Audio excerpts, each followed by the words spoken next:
Guys.Beer.Sports. Join Sean and Brad as they talk about sports and share a beer. From the east coast of Canada to the west coast of the United States. Over to you, boys. We're live. What's up, Sean? What's up, Brad? Good to see you. Good to see you. Hey, everyone that's watching in, hey, welcome to episode 0. We're going to call this Guys.Beer.Sports. So I'm Brad, and my counterpart of there is Sean. And, we work on different coasts. So I'm in the Pacific Northwest. I'm on the West Coast. Sean's in beautiful Nova Scotia on the East Coast. And so we talk quite a bit back and forth. And so today we're going to give you a little background of who we are as sports fans, what shaped us. And our goal really is just to have a way to share beer. And so we're going to have fun doing it. We hope you'll have a beer with us and share it. Today, I got a beer that I feel like fits our topic. It's Rogue's Dreamland from down the road from me in Newport, Oregon. So, Sean, what are you drinking? Well, first off, I want to say a big sociable to everybody out here in Halifax, Nova Scotia. Sociable! I am drinking from Dartmouth, Nova Scotia, 29 Waverly Road, Dirty Blonde from 9 Locks Brewery. It's like a taste of summer in my mouth. It's an American Weizen with Canadian barley and wheat, and literally it's like I'm drinking liquid sunshine. It's just good. Like this podcast, right? Like it's a little bit American, a little bit Canadian, a lot of sunshine. That is it. Good too. Yeah. Okay, so I think today we want to talk about the things that shape us, right? That's kind of where we're going to go. And so, Sean, you want to start with where you come from? Yeah, absolutely. So, I mean, obviously, as you can tell right now, I'm wearing a Blue Jays jersey. I'm everything Toronto because, unfortunately, it is the center of Canada, okay? I would almost say probably the center of the universe, but a lot of people will disagree, especially Montrealers. No problems. You guys are ahead of us right now in the playoffs. What I do want to say here, though, is that, I mean, basically, being a Toronto fan, sometimes I feel that we are conditioned to lose. I feel like Pavlov's dogs that were like so in tune with his master's bell that they would salivate there at that. You know, they're sitting there, ding, ding, ding, ding, ding. Same thing. You're looking at a 4-0 score, and you know you're not safe even going into the third period because something just could happen as a Leafs fan. And it always does. It always does. The wheels just come falling off. It doesn't matter how much talent that we have up and down that roster, is just going to come off. And that's what you feel going into that third period. The worst part, also, being a Bills fan, because, Southern Ontario, 4 Super Bowls, first 2, I thought for sure we had them. And that wide left there is like, wow, Giants are walking off with the Super Bowl. That's awesome. When we also have a look at my wife, Joanna Church, who I've married here, I married all of her Cleveland baggage as well as a sportsdom. I mean, it is a glutton for punishment. I feel like that's the world. It's interesting to me that you say that because I feel similarly because, last year we talked a lot during the NBA Finals and just how nervous you were with Toronto and just not being comfortable even in Game 6 of being like, I just feel like it's going to go sideways, right? And so I'll tell you what, Brad. I come from that too. I'll tell you what, when the clock stopped those few times there, where it was like 6 seconds, like, what are we stopping for? Don't you know we're ahead? I get that too. I've grown up in the Northwest. All things Seattle sports for me, and it's Mariners baseball is always a letdown. And then I shouldn't say always because there was this one. This is where I rooted my fandom in. Is early on. We were probably like 20 years old, going down. Watching the Mariners play, and they were down 6 runs going into the 8th, and everyone started leaving, right? Because it's Seattle. It's like a Tuesday night. Right. And so everyone's got to work, and everyone's cutting out. And they're down 6 runs. They get 2 runs back. They give 3 runs back up in the bottom of the 8th or the top of the 9th. and they come at down 7, and we're literally down to like 300 people in the stadium, and they mount this epic comeback, and they score 8 runs in the bottom of the 9th to win this stupid game. And I think about that every time I get pissed off when I'm watching one of my teams play. Is what happens, is when you shut it off when you're pissed, because you know what's going to happen. We know we absolutely know what's going to happen, right? Like, we know that we're either going to be ahead by a little bit. I call the Seahawks the cardiac kids, because even though they've had success recently, like, that hasn't always been that way. Like, there's 2 different kinds of Seahawks fans. So the kinds of Seahawks fans that like enjoy now and are obnoxious, and people give us a bad name. And then there's the rest of us that remember like 2-14 with Cortez Kennedy and wasting that talent, and it just bleeds over. Like, even like at the Super Bowl, like, I expected the Patriots game to happen the way that it went, even though we had won. Like, I couldn't even enjoy the first Super Bowl because I felt like it was crazy. Like, like, that's what we are. It's conditioned as fans. Is even watching Percy Harvin take the opening kickoff back against the Broncos, I still felt like we were going to get smoked. Like, how about Peyton Manning's whole entire snap there that went way over him there into the end zone? I celebrated it, but I couldn't even enjoy it. It wasn't even any good. It was terrible. I did it. I mean, even like I remember we watched the Atlanta-New England game, me and my brother, right? And we're very similar sports-wise. And knowing they were up 24, and then they settled for a field goal, right, to get to 24. And I looked at my brother. I was like, man, that leaves the door open for Tom. And he was like, absolutely. And they came down and scored, and he was like, here we go. And like, we knew that was coming. Like, you just knew it. You could sense it. You like, when you're conditioned the way we are, when you know what loss, you can feel the tide turning, and it's the worst feeling in the world. I tell you what, where I remember watching this game in Victoria, that Super Bowl there against New England. And I thought for sure they got this. And why wouldn't you run the ball with the number 1 running back in the NFL? I mean, I don't know. It just makes sense to me. But Pete Carroll's there. Belichick magic. I don't understand. Pete Carroll, I mean, God love Russell Wilson. I think he is probably the heart and soul of that Seahawks club, okay? Oh, there's no question. I mean, that is your MVP. But at that moment, I'm sorry, that ball should have been in Marshawn Lynch's hand. I don't know what Pete Carroll was thinking. I don't know what he was thinking. And then he had that flabbergasted look. You're throwing a ball at the 1 yard line. Why? Pete tries to get cute. Often, to the dismay. Most of the time it's at the end of the first half, and then we all get pissed off at halftime. But that was the way. Like, he just, Brandon Browner, hats off to him for making a play. He knew that route coming out. I mean, that's just, all those things were bad. I don't know why you don't give it to Marshawn 2 shots in. It's Marshawn. Like, Marshawn's going to get a yard on 2 shots. I don't care who it is. It could be the 85 Bears. He's a Ray freaking Lewis tank. could be there. All those things.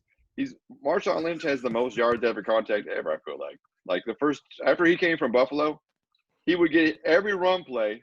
He would go left, get hit in the backfield by somebody, shake him off, and get a 2-yard gain. And we're like, man, that guy just got 4 yards after contact. That's crazy. Like, I know. Man. I remember that game when you guys were 7-9 against New Orleans there, because you made it in with a losing record. And here he is with an 80-yard run. No one made the rules. And he runs this thing in 80 yards. And I'm just there going, he used to be a Bill. He used to be a Buffalo Bill. I don't know if you know this or not, but I was at that game with my brother and a couple friends of ours. And, I'm married to a beautiful woman, and we have 5 beautiful children, right? I've had 6 very wonderful life events with those 6 people. That is number 7 for me, because it was so magical to watch it happen, and then to be like there with my brother, and we ended up like in like locked arms and jumping crazy like we were like 15-year-old kids at a concert, and he scores and the whole place is crazy. And I remember looking over and then seeing grown men crying. It was the wildest thing. And so to be a part of something that created an earthquake, but just the whole, and that's why we love sports, right? I think that's where this whole thing ties together, is that even in all of the letdown, right, there's these beautiful moments that like set the tone for us as people and who we are. And I think that's why we just keep coming back to it. It's as just like terrible as it is. poetry. Yeah, you're absolutely right. It's just like poetry when you're seeing that poetry on the field where you're just in complete amazement to be watching something like that. Like so many great plays when you really think about it. Like what I keep thinking about is Eli Manning there against the Patriots. He was a Patriot killer, by the way. But that his jersey being pulled on, throwing that ball out, and Buddy there coming down with his head. Eli Manning is like the prototypical little brother. Absolutely. You want to punch him in the face, but he's really good at what he does. And I love Eli just for him being the Patriots because Bill Belichick's face just makes me want to throw up sometimes. Just because he's so good. I won't talk bad about Bill Belichick other than I just don't like him because he wins. You know what? Absolutely. Absolutely. I mean, I want to talk something about Tom Brady a little bit later on. But right now, I kind of wanted to talk about my Leafs at exit. And we're talking about condition to lose, right? So 3-0. We're first off, Columbus, okay? Great hockey team, coached by John Tortorella, probably the most controversial coach in the NHL right now. I mean, he's the only coach I know that went and go challenge a fight. He was in Vancouver at that point when he went to go challenge the head coach of Calgary there to a fight because he wasn't liking what was going on. So, I mean, Tortorella would speak his mind, the whole entire deal. You know he's a great coach, though. He's turned that team around. And nobody was giving Columbus any sort of chance to do anything because they lost number one goaltender, Bobrovsky, to Florida Panthers for $10 million. Well, I'll tell you what, they're not missing Bobrovsky at all. So here you are. You're having a look at Columbus coming in. And I already had that feeling. Like, this is a gritty team. And we're too close in the standings. This is not going to do well in this qualifying round. I mean, we have too many pretty boys, fancy players. We have some of the top talent that is out there. But let me tell you, I mean, they sure showed some grit in this series. But you want somebody like, remember Ty Domi back in the day? Yeah, you want somebody that's got that grit. You want that grinder. My hockey fandom isn't as deep as yours. But here's how I judge players and how much hair product they have in their hair. We won't judge you. We won't judge you. How much hair product they have, and your team has a lot of hair product. That's all you need to know. Listen, we were up 3-0, and then went 3-1 going to the second and the third, and then just see it fall apart. The wheels fall off again to a 4-3 overtime loss, right? Yeah. When it was 3-0 the next game, I'm like, no, this game's over. 5 minutes left in the third, I shut it off. I wake up, all of a sudden it's 4-3. I'm like, what are you guys doing? Okay, so I was conditioned because I'm there 5 minutes left. Shut it off.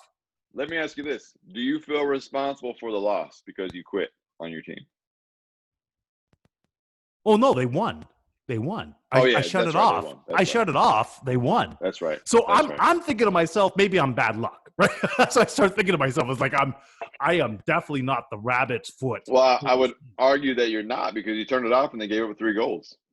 No, no. Right? I turned Isn't it that off. How it worked? No, yeah, they ended up scoring 4 goals after I turned it off. Oh, yeah. I'm sorry. They scored 4 goals after I turned it off in 5 minutes and a little bit of an overtime. That's right. That's right. You are the rabbits. You are not the rabbit's foot. Not the rabbit's foot. I have that same band. This is probably the craziest thing that's ever happened to me, and I'm lucky I'm probably still married. Playoffs, Seattle, Green Bay, a couple years ago. That epic was comeback. The entrance to the Super Bowl there where they lost to the Patriots. Yep. Yeah. And we had gone to Las Vegas for a wedding, and so we're watching the game downstairs, and it's going terribly, and I can't do it anymore. So we go upstairs, and went to her parents' room, and we're watching the game. It's not going good, and she decides she needs a phone charger, so she goes to our room. She leaves, and we get an interception, and we get a touchdown. And she came back, and I thought it was weird because that's how my brain works. I'm just conditioned to those things, right? And then she went to get something. She went to get like some water she had left in the room, and then we did a turnover and a touchdown again. And all of a sudden, we're back in this game, and she comes back, and it starts going bad. And I go, "Hey, I don't know how to say this to you. No, you Like during a didn't. commercial, I go, No, you you didn't. got to leave. Yeah, I said you got to leave because every time you leave, we score, and we gotta get there. Honey, And God I bless. love you. I love you. You got to go. Yeah, I go, hey, every time you leave, we score. And she was like, "Are you asking me to leave?" And I said, "I'm not asking you to leave. I'm just telling you what happens when you do." And so she, I'm glad you worded it that way, Brad. I mean, yeah, she graciously left, and her mom walked the hallways of the MGM while we had the most epic comeback of all sports. And then, well, I made it up to her. I'm going to thank Nikki there for leaving, because I really wanted them to beat Green Bay that year. So, Well, so did I. Dude. I needed it. It was set the tone for the whole week. Oh my goodness. Yeah. Oh my goodness. But But here that's we how are it now. is, right? So Columbus, like I said, epic team. They're right now in a dogfight with Tampa, who they swept last year. Nobody gave them a chance. Tampa was like the golden child to win the Stanley Cup last year. Exited in the first round by Columbus, 4 straight. So what do they do? Like after that 5th game where we can't score a goal, we're shooting 30-something shots on Korpisalo. He looks like a freaking wizard. What do they do there to follow that up against Tampa? Just play almost 2.5 games to figure out what was happening. He sets a record, 85 saves in a playoff game. Kelly Rudy held that up until from 1987 until now. You think about that, right? Kelly Rudy, and I remember that game when I was a kid because it was just like it was a school time, and I have to go back to school. It's like, this game's still going? What is going on here? Meanwhile, here we are looking at this. This guy standing on his head for 2.5 games. And then I'm thinking to myself, well, that's the reason right there that we're not in the playoffs. That's the reason why we're exited is this guy. And everybody is saying they don't have a chance. Meanwhile, every single Ohio person there, I don't care, Cleveland. I mean, there's some people. I'm not, you know what? I'm not going to paint the brush across everybody. But I'm going to make a gamble that the greater population of Ohio don't even know that they have an NHL team. And they have a good NHL team. And here they are, knocking off one of the original 6, some of the craziest fans, Toronto Maple Leafs fans. It doesn't matter if we're there at the stadium or not. And that was the other thing I said, too, when we came back. Because if we had fans in there, in that place, no way we're coming back. Yep. No That's way. The most fascinating thing about 2020 sports, right, is that the home field advantage is nil, right? There isn't one. I love this bubble stuff. I love this bubbles. I do too. I am watching great. Like, these guys are out there grinding it. Like, they're playing playoff hockey with no fans, nobody in there. NBA's there rocking it, going crazy. I'm enjoying it. I mean, these guys are playing at high competitive levels without that feed from the crowd. And let me tell you something. I think that anybody that's into anything when it comes to sports, entertainment, anything like that, you want to hear that. But these guys are professionals. Absolutely. I mean, I take my hats off to them. Yeah, it's been interesting. You know, one of the things that I like to watch every couple of years is I go back and I watch some of the Dream Team scrimmage that you can find on YouTube, or like the Olympic team. Like, those guys go at it like hard, right? They're in it with no fans, really, like, all those things. And it's the same kind of thing now, right? What you're seeing guys that are like conditioned to go, and just guys showing up. Like, look at what Devin Booker's been able to do in the NBA, or on a smaller level, like Gary Trent Jr. from the Trailblazers. Like, Gary, I watch a lot of Portland basketball because, with my Sonics being stolen. And I take it you're watching tonight, then, eh? You're watching tonight? Yeah. Why wouldn't I? That's just because the thing. I'm almost there. It's that play-in game, right? Isn't that one game that they have to play in order to figure out who's going to the playoffs between the Grizzlies and the Trailblazers? Yep, they got to get it, and the Grizzlies got to win twice. And if you're going to bet against Dame Lillard, then you just go ahead and call me, because I'll take whatever money you want to give me. Yeah, that boy is on something. Every time I see him live, he's just another level. And so, but that's just the thing. Like, some of these guys, they took that out, and they worked real hard, and you're seeing it show up. And we're probably seeing some of the best sports around right now.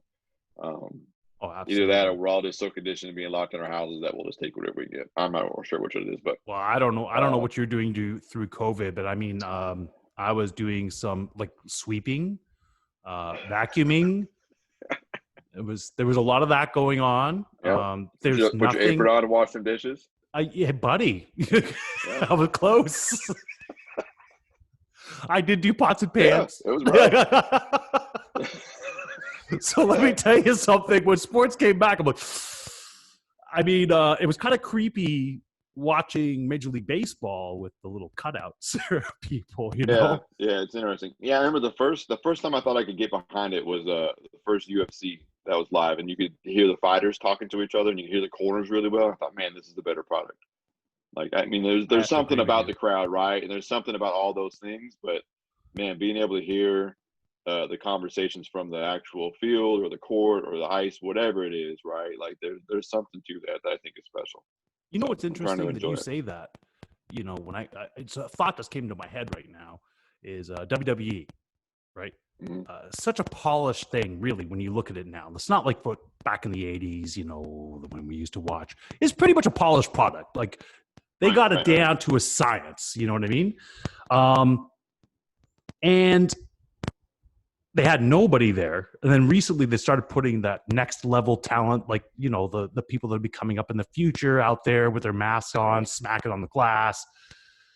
But you made a new champion at WrestleMania, and this poor guy is not getting the push because he's not getting the pop, you know, that Drew McIntyre there. He's just not getting the pop.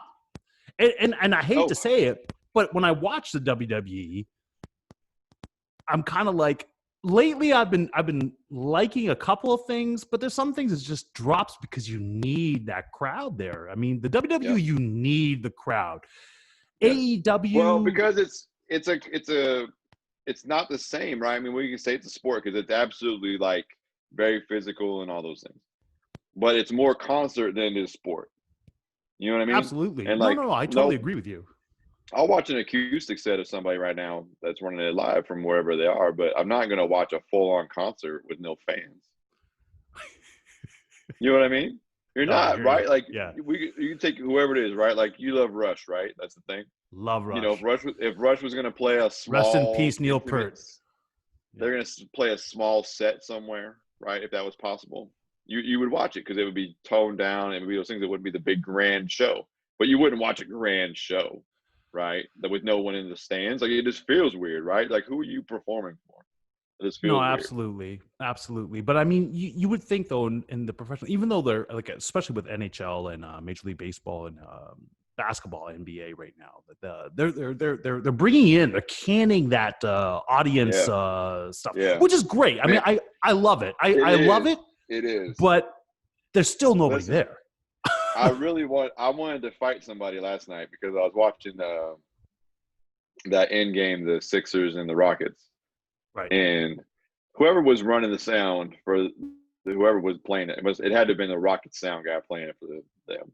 Man, they were playing the most obnoxious noises at the wrong times. Like, they were trying to like create angst and frustration when they're like, I was just like, man, you're like, why are you booing right now? Like, it's in the first quarter. Like, no one's upset at this. You know what I mean? Like, come on now, like booing a foul in the first quarter. It wasn't even that hard. I was like, oh, you guys are terrible. James Harden probably had him tuned up to it. Listen, man, right now I'm really impressed with my Raptors. I mean, their record in the bubble and record going in is nobody gave them a chance after Kawhi Leonard. Nobody gave them a chance. Second round, we're supposed to be eliminated. This team, you know what? I said conditioned to lose. Raptors are one of those teams too, because Cleveland was a bane in their existence. I mean, I don't know how many times we went up against Cleveland. We just could not get past one man. Literally one man we couldn't get past. Yep.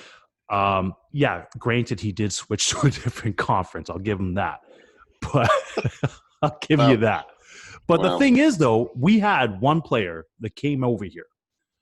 You know who he is. I have mad respect for Kawhi Leonard. Came over here on a trade, all right?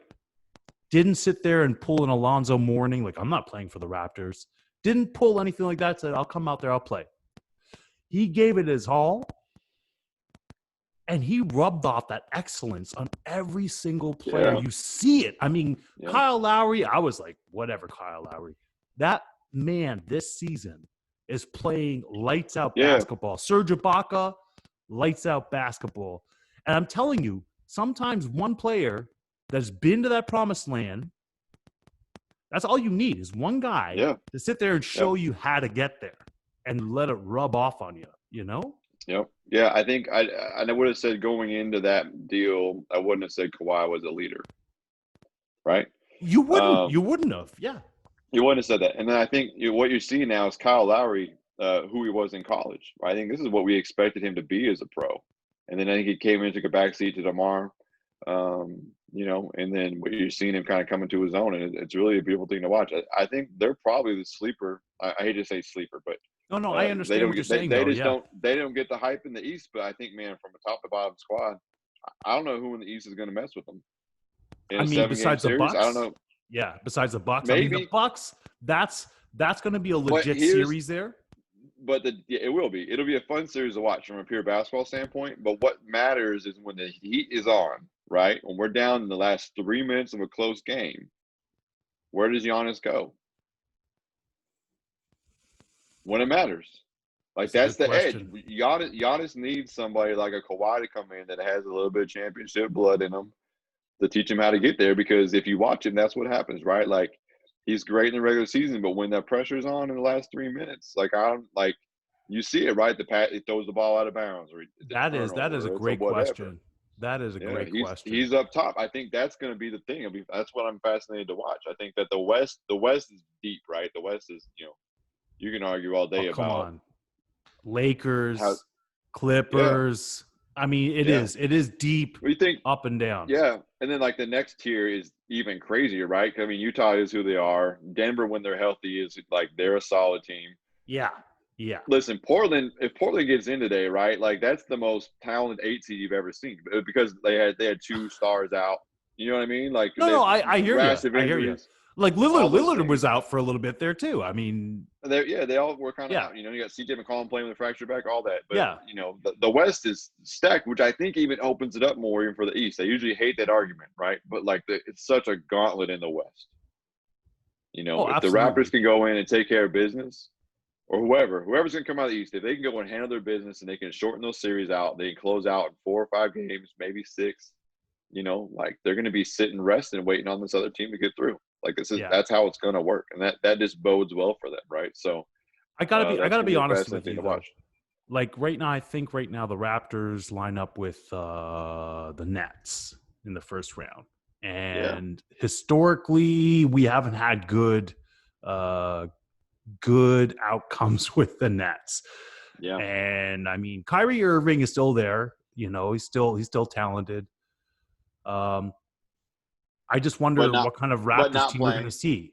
But not It's playing. true. It's true. There's no Kevin Durant. Well, no, he's injured. You're absolutely right. This is not both those 2 guys playing drastically changed that, right? That's the other conversation. But I think going into it, I think what Brooklyn does well, I think Toronto can counter. I think that you're right in saying typically no. But I think right now, given what the bench is, and that all those guys opt out. As much as I love Jamal Crawford, Jamal Crawford was their transaction. Jamal didn't play all year. Right. I think they're down, I think 5 or 6 guys from the regular season for this bubble team. And so I think that, it's the same argument for the Bucks. When the rubber meets the road, I don't know what they have. I know what Toronto has from experience, right? And so it'll be interesting to watch for sure. That'll be the games. That's the they got to worst dispel part, them though. quick. That's the worst part. No, seriously, because last season nobody knew about the Raptors. I'm going to tell you, my cousin was sitting out there in Orlando when the Raptors were playing Orlando in the first round, and he's overhearing this father and son that's sitting in this restaurant, and they're going, "The Toronto Raptors, where are they from?" And they go, "Oh, it's a small market team." The dad says to him, "Small market? We're 6 million, man." It's what are you talking about, small market? Well, I understand because in America, we're nothing. We're nothing to everything that's out there in the U.S. of A. I understand that. We don't. I mean, we had Vinsanity that brought us onto the map. You know what I mean? But I mean, ever since then, I mean, nobody was looking at our team. Nobody was. So we knew what we had. But nobody else did. And I loved it. I loved it. Blame Buffalo. You should blame Buffalo for how we view Toronto. Listen, Buffalo's the land. I used to say it all the time. I haven't been down there in a long time. I might be getting this wrong. Please, people in Buffalo, do not be upset with me. But I used to call it the land trapped in the 80s. They're going to be upset. They're going to be upset. Hey, Retro's in right now. It's a compliment. Listen, I'm a huge Bills fan. I think this year. Bills Mafia for you. Oh, man. We have a chance this year. We have a chance this year, man. There's no Tom Terrific in New England. Yeah. If you think Josh Allen is the answer at quarterback, then I guess that's one thing to think about. But come on, man. Stephon Diggs. Yeah, you'll be good. He's got someone to throw to now. Hey, if he can throw it. Our running back last season, rookie, right now, Singletary. Yep. Man, that guy was great. Last season. Yeah, till the hammy got him, right? Just up to the hamstring. Hamstrings are killers. You know, yeah. It's too cold for him. I don't know what to say about that. Well, that's your luck, right? That's your team's luck. You guys get a stud, he pulls a hamstring. Buddy, you know what's so funny about this, though, is you could win NBA championship and still not have a team. I know. Tell me all about it. It's been 12 years, 12 long and dry years. Can't even believe that. I can't even believe that. Yeah. Like 12 years ago. It's crazy. Yeah. One of the biggest markets, and here we are, right? But you don't get me started. It's too early on a Saturday. You get bad blood going. Go throw a rock through a Starbucks window or something at the end of this thing. I still keep thinking about your poor 2001 Seattle Mariners. 116 victories. Man, you get through in 5 games through the Cleveland Indians. Then you lose in 5 games to the New York Yankees. I mean, damn Yankees. You had to look at that lineup, man. John Olerud, Ichiro Suzuki's first season, Randy Johnson on the mound, Jay Buhner. Dude, that team was set. I don't know what happened. Yeah. Well, it was Seattle's what happened. That's how it goes. That was the beginning of it. We hadn't had any success since '96 with the Sox going to the finals, and we'd gone through a bunch of garbage, and that just ended up being terrible for everybody. But I feel like I struck a nerve there. I'm sorry. Yeah, that's fine. Don't be sorry. That was my Canadian coming out. I'm sorry. Oh, yet again. I'm sorry. Uh-huh. Yeah, I got for anybody listening, just understand I live about an hour south of the Canadian border, so I'm well versed in all things Canadian. I even get Canadian TV, much to Sean's surprise. So I know. I was asking him the other day. I go, "Do you get the CBC?" CBC for life, baby. I grew up on that. We grew up with 3 channels in my house. We had 4, 5, and CBC. So you were all up on the Beachcombers growing up? Probably. Yep. Not. Oh yeah. Yeah. Listen, when the president was on, we had nothing else to watch. We just put on CBC and watch whatever was going on. That's how it worked. Oh man. the thing is, like this year, 60 games for Major League Baseball. It's not even enough to even really get a sample sizing of what your season could be. But I'm just glad to have baseball. I got to be honest with you. Every single American team is able to play there. Blue Jays, because Ottawa said no, they're playing in Buffalo. They're playing in the AAA area where the Buffalo Bisons would be playing. But still, we have baseball. We have hockey, playoffs going on. We have NBA going on. Football is right around the corner. It's a great time. It is a fantastic time. I don't know if you saw this story or not, but did you see about the little undrafted cornerback Seattle Seahawks had that they had to cut 2 days ago? No, brother. No. Apparently, they're all sequestered in the hotel, in the bubble, trying to get through so they can play games. And he thought he could get his girlfriend some team gear and dress her up, and she could squeeze by security as a player. So. Okay, I gotta be honest, because last week I heard Antonio Brown goes out and he starts saying, I'm retired. Yeah. Then all of a sudden he's coming back and saying, well, nobody wants to get me on a team, right? Then I heard Pete Carroll's talking about, let's go after Antonio Brown. What's going on there? I mean, I think AB makes it better. I think Pete's track record of having in people that maybe have questionable off the field personality things going on, right? Like AB has right now.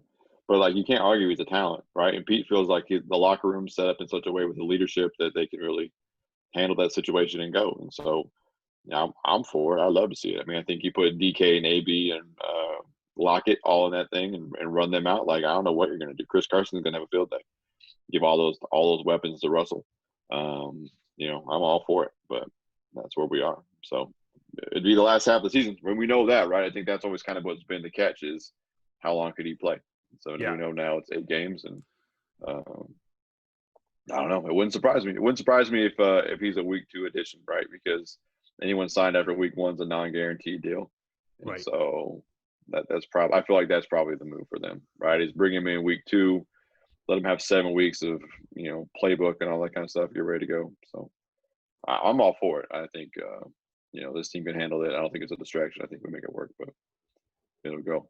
Interesting. Yeah. Okay, so now's a little.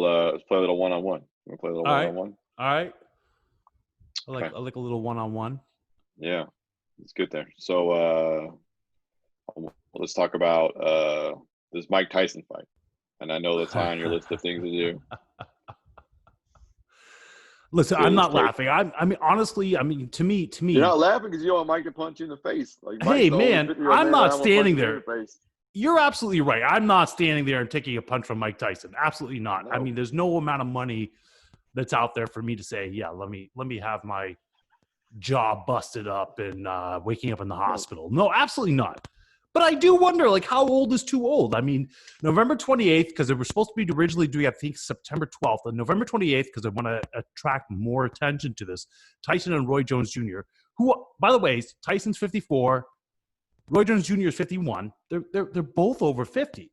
They're going to be facing each other. And to me, it's like a live rendition of De Niro's and Stallone's Grudge Match movie, you know? It's like, man, this would have been great 20 years ago. But I've been watching the stuff that's coming out of Tyson's camp. And Tyson looks like a beast. He's a beast. Roy Jones Jr., you know the way that man's fighting and he trains. If he's training anywhere as half as seriously as Tyson, this could be a great match. I'm surprised to be even saying this because they're so ancient.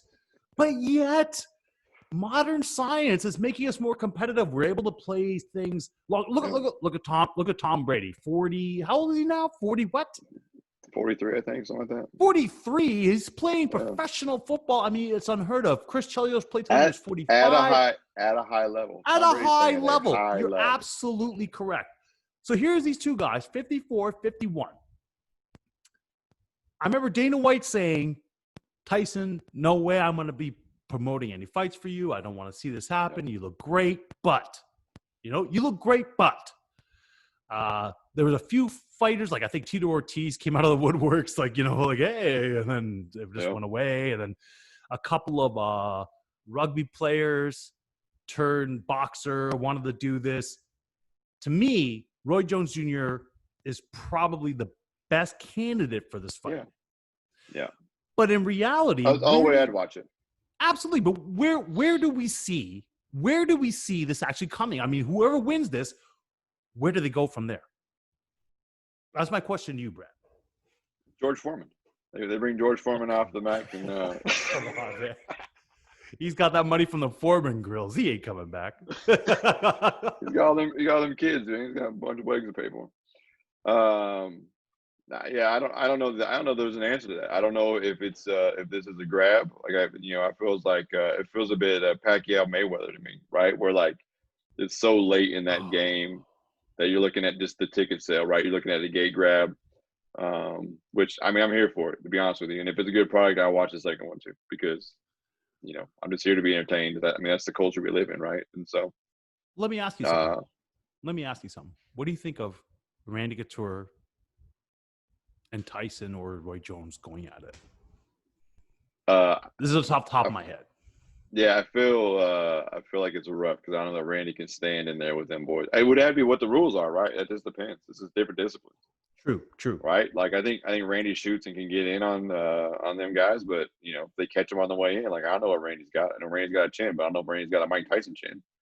I mean, Well, do you remember that fight with James Toney that came in there? Yeah, but Got James choked Toney is out? not. Yeah, James Toney is not Mike Tyson. You're absolutely correct. I mean, he's got juice. Like I don't want him to hit me either, but got Mike Tyson juice. I mean, I saw that video pop up like a month ago on social media of Mike Tyson training. He was hitting them body shots, and I was like, no. And you know what I can't stand is like I've been hearing all these like the internet trolls coming out there and going, oh, this is sped up. It's obviously sped up. Look at the way the guy is there moving. They sped this up. It's like, brother, that's not sped up. Like I'm sorry, I've seen Jet Li movies sped up. I've seen Bruce Lee movies. No, Bruce Lee not so much sped up. Jet Li actually not so much sped up. Well, you've seen James Bond movies sped up. But you know when you're up, watching right? something. Yeah. We're all conditioned to see it. Ain't no sped up. If I just would say I hope them to get signed up in front of Tyson. He can just show them how sped up it is. Buddy, I'm going to be 48 coming up. Okay. And all I'm thinking to myself is like, that looks like hard work. It looks like real work, right? But I guess if you love it, it's just the thing, right? If you love it. Speaking of the old guys, Daniel Cormier is going to fight, right? We're calling it this trilogy. And I thought it was interesting to me that he said in his press conference that this is the only fight he wanted because he felt like it cements his legacy as the greatest heavyweight. And I want to know what you think about that based off of, the John Jones back and forth and all those things. And is this really the end for DC? I think it is. I mean, John Jones basically is not in the UFC right now. So there's no way that they can make it a possible fight for that to happen. Right. John Jones coming to heavyweight, that would be something. I got to be honest with you, though. As far as heavyweights are concerned, probably is going to go down as probably one of the best, if not the best. I mean, unbelievable. And as far as top 10 fighters of all time, pound for pound, you have to call him in there. You have to say he's up there, probably in that top 5. 2 title, agree. Like two weight categories. You have to. Yeah. But then Dana White said something very. I mean, and I got no problem. I mean, you know what I mean? Dana White watches UFC all the time. He gets to see all this talent.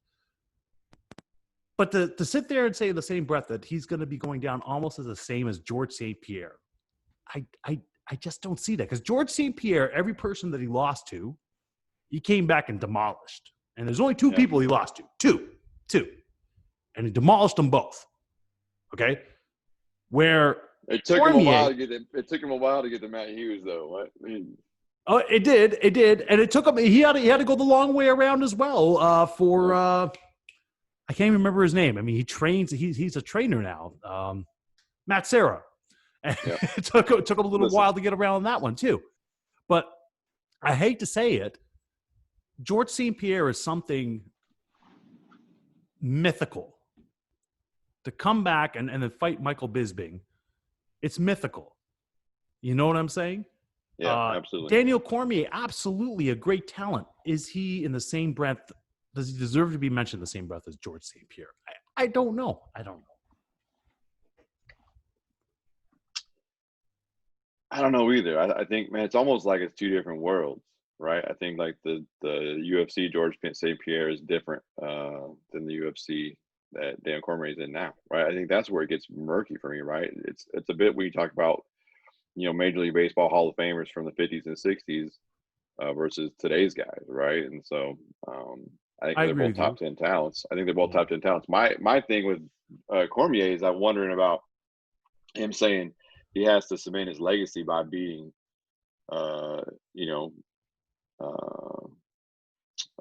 what's his name? Why am I gapping what his name is? Yeah, Miocic. But for the trilogy, but I feel like, I mean, he's that cements his legacy, but not getting back in with John Jones one last time, that doesn't cement his legacy. Like I always feel like that's going to be the hang, right? Like that he's leaving the door open for people to argue what his legacy is by not taking that fight. And like, I'm not saying John Jones hadn't pissed away his career, right? Or whatever you want to say. Like How many John is who times can you John give that is, man? Yeah, that man had right? enough chances. He had plenty As of chances. crazy as Super crazy talented. talented as he is, Hmm. right? And the fact that he can, you know, take a break from training on his birthday and go out and party and still come in and whip his ass. Like I feel like you can't talk about you're the greatest of all time and have that hanging out there. Like you got to handle both those things. But No, I hear you. I Dan, hear you. I totally agree with that you as know, well, because that's something that's going to be there, that you never beat this man. You yeah, never beat this man. You yeah. know. Even you talk about all he wanted about whatever he was doing, but at the end of the day, right? That's just But how it went. who I feel sorry for though is Stipe, because nobody's talking about Stipe. They're all talking about Daniel Cormier. Stipe Miocic. Let me tell you something. I remember that when he won the championship the first time, I had no idea that he knocked out the old champion there. Why can't I think of his name right now? Fabricio Saturday. Verdum. Yeah, Fabricio Verdum. Fabricio looks like an animal. he's a monster. Dude, he didn't look like he touched him. And he Yeah. went down. I'm like, oh my goodness. Yeah. That man's got cement. And do you know he still, I believe, works as a firefighter in Yeah. Ohio, just on the suburbs of Cleveland there. I can't think Yeah. of it where it is there. That is a working man. Of course, my wife is cheering for Stipe. Yeah. I'm kind As of she should be. yeah. I'm in the middle. I don't care really who wins. I Well, just want a good I'm fight. built more like Daniel Cormier, so I'm gonna pull for the fat guy. That's just how I feel about it. Okay, question for you. Yeah. Habib Nurmagomedov. I can't even say his name Yeah. properly. You know what I'm talking about. Yeah. That monster wrestles bears. Okay. Yeah. Yeah. So, anyways, he's his father just passed away in July from COVID-19 complications. He just did a huge interview about, obviously, Justin Gaethje. He has to fight him, right? Like that's his next title defense. That's happening October 24th. People are talking about Conor McGregor. He said he has to go through Dustin Poirier, but he said that he will fight George St. Pierre anytime, any place after this Gaethje fight. He will fight him because he said that was one of the fights that his father wanted to see, was him and George St. Pierre. Plus, both of them, George St. Pierre is undefeated since 2007, and Habib is undefeated 2008 up till now, currently. Yeah. George St. Pierre is going to be 40 coming up. Habib is right in the prime of his career. I mean, it could be a catchweight fight. Do you think this is a fight that should be hyped? Well, I think it's a fight that should be hyped. It just depends on how bad George wants it. I mean, that's really what it comes down to. I mean, if he wants to get in and mix it and go, only he knows where his head is, right? I mean, I think that's the thing. I think if George thinks about it and wants to give the kid a fight, in a way to honor his father, I think that's something. I think that it's hard for George to win that fight in the public opinion, right? Because everyone's going to be pulling for Khabib, trying to honor his dad, all those things, right? So George is a little behind the gun, but we know George likes that, right? Where he's not the bad guy, but he's not being rooted for. Like that's a good George St. Pierre. I like that George. The George that feels like he's being disrespected and counted out, like that's a good George. And so, I mean, really, George keeps himself in phenomenal shape, right? We've all seen him. We know that's how he's wired. And so I think, it'd be probably one of the fights of the year, if not the fight of the year, to be honest with you. I think, Uncle Dana, if you're listening, man, let's get this thing together. I totally hear that, because to me, I totally agree with you. I mean, he is a consummate professional, George St. Pierre. Habib is a phenomenal fighter. To me, it's one of those fights that has to happen. Like, should it happen? It has to happen. Well, they both want to talk about how good they are on the ground. Like, let's see it. Like, that's exactly it. There's one way to figure it out, and this is the way to do it. Let's go. And we are talking about really two of the guys that were probably the best ground and pound and ground executioners as far as that's concerned. And the thing is that here's the other thing too about George St. Pierre is that I understand what you're saying, And I have to say this about Habib as well, because I'm sure that Habib has got all of Russia going for him. Yeah. George has got all of Canada going for him. I mean, we're not talking about, like a million. It's like 36 million, right? It's the same thing with the Blue Jays. Same thing with the Raptors. Like, When we start on the Blue Jays. you know it too, because when we come to Safeco, Yep. we travel in numbers. Yep, they're down here for that. Oh, man. Time I hate going. Anyway. So. Yeah, but you're right. I mean, that's just the move, right? Like, both those guys have these nations behind them. I think that fans of the sport want to see, even casual fans, right? Both those, they know those names, and I think that gets the draw. It's going to be interesting to see, where Dana takes it, to be honest with you. It wouldn't surprise me if we find out later that they're talking about it because, Dana loves good fights. Absolutely. He sees the opportunity, right? Now's the time. Dana's never had a better hold on the market than he does right now with the ESPN and just, being one of the first live events to keep us through this pandemic. Like the hype for the UFC is as big as it's been since we started watching it, back in the late 90s, right? So, yeah. I'm one of those guys from the first UFC when there was like no real rules, no weights. It's like no weight categories. It was just, hey, sumo versus taekwondo. Go. Yep. I knew enough to be pissed off when John McCain was talking shit about it. I remember that. It was like, hey, McCain don't know nothing about this. Yeah. Okay. Well, hey, I think let's wrap this thing up. Let's get it out. Folks, we appreciate your eyes and your ears and sharing a beer with us. You can find us on Instagram, YouTube, Facebook, Guys.Beer.Sports. And we'll be back soon. We'll talk to you guys. Sean? Absolutely. Please follow us. Always a pleasure. And listen, no matter what, from the East Coast to the West Coast, let's just keep on going on about sports, okay? Yep. Awesome. All love. See ya. Peace.